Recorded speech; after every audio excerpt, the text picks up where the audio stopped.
কেম্পটন park, ভোর ৫টা।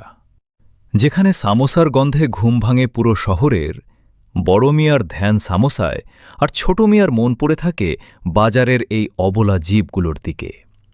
হঠাৎ এক অদ্ভুত দুপুরে পাল্টে গেল সব। আকাশ কালো হয়ে এলো কোনো এক অজানা কারণে।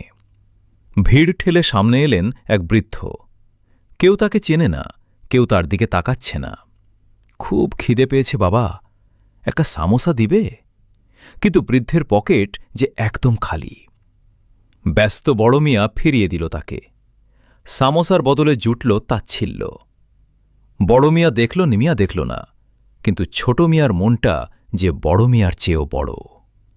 ভিড় ঠেলে ছোট মিয়া ছুটল সেই বৃদ্ধের পিছু পিছু। এই নাও দাদু, গরম সামোসা। বড় মিয়াকে বলে দিও না যেন। এক কামড় দিতেই বদলে গেল দৃশ্যপট। বৃদ্ধ কে ছিলেন আসলে? খুশি হয়ে তিনি দিলেন এক উপহার। এই ছাঁচ দিয়ে যাই বানানো হবে তা হবে অমৃত। দোকানে ফিরে দেখল বড় মিয়ার হাতের জাদুই হাওয়া। সামোসা আর কেউ কিনছে না। ছোট মিয়া ব্যবহার করল তার সেই গোপন উপহার। পরের ঘানি উঠতেই চারপাশ সুগন্ধে ভরে গেল। এ যেন সামোসা নয়, স্বর্গীয় খাবার।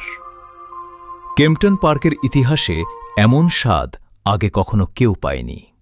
বড় মিয়া বুঝল সব কারিশমা ওই ছোট পাহারাদারের। এখন থেকে দোকানের আসল কারিগর শুধু বড় মিয়া নয়, ছোট মিয়ার জাদুও। কারণ জাদু শুধু সামোসায় থাকে না, জাদু থাকে মানুষের দয়ায়। কেম্পটন পার্কের ছোট্ট দোকানে এখন রোজ ম্যাজিক হয়। ভিডিওটা ভালো লাগলে লাইক দিয়ে সাবস্ক্রাইব করুন, আর তৃতীয় পার্টটা দেখতে চাইলে কমেন্ট করুন।